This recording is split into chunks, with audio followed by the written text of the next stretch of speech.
We're following the latest developments from central Italy, where rescue operations are underway after a powerful earthquake. More than 100 people have died. Crews are digging through debris, searching for survivors. And this is the new drone footage that we have here. It's showing the scope of the damage, the 6.2 quake. It hit early this morning while people were sleeping. And CBS News foreign correspondent Seth Doane is on the phone with us from the quake site. Seth, I know some of these buildings were much older, but just how devastating is the damage and how long will it take with this recovery effort? Any sense? Well, I asked one man today walking through the rubble if this town could rebuild, and he said, where do you start? How does it rebuild? And there is a feeling of just utter, people feeling totally overwhelmed by the scale, by the scope of the devastation. And this is a town that stood since the medieval times, and you have very old buildings in some cases, homes built by hand with stone. This is not exactly ready for an earthquake of this magnitude. But you see people, some in tears, some dazed, just walking around trying to come to terms with what's happened to their town. Now, Seth, I imagine that heavy equipment may not be just waiting around for this kind of incident, particularly in a town like this so far outside of Rome.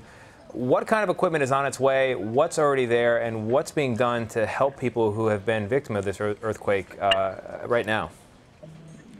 We're definitely seeing heavy equipment coming in. It's been coming in through the roads all day. Matteo Renzi, the prime minister here, said very early on in the day, very early this morning, the office tweeted that they were going to get that heavy equipment up here. But there are challenges. These are remote towns up in the mountainside, in the country, small winding roads. In fact, as we were trying to get up here earlier this morning, we were stopped a number of times by ambulance after ambulance and various rescue groups coming in trying to help. So 100+ dead is the latest count. That strikes me as quite a large number for a relatively small town. I mean, just how big is this town? I know it's not very close to a big city, but how small are we talking? And help us put that number in context, 100 dead. Well, the town of Amatrice, where I am now, is just one of the towns that's been hard hit. So this is not a huge town, but you're talking about death toll from across several towns here, of course.